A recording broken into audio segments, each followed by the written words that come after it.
او یو ځل ورته رسول الله مبارک فرمایل وی بلال ستا محل ما لیدلی دی د جنت ستا کور او ستا ښځه مې م لیدلې ده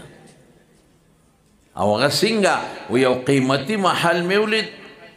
یو یې د حضرت عمر لیدلی او یو خپل یو ده یو قیمتي محل مې ولیده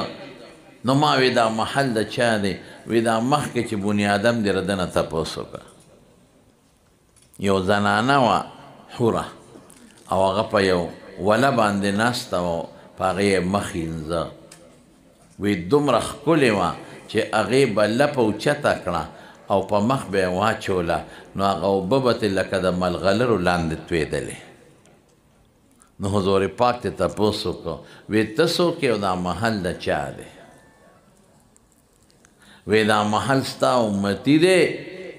او دا د هغه دی و نوم یې بلال دی بلال ابن رباح او ته څوک یې وی زه هم د هغه په انتظار وخړوم راړو دومره لوی مقام ولې خدای ورکړ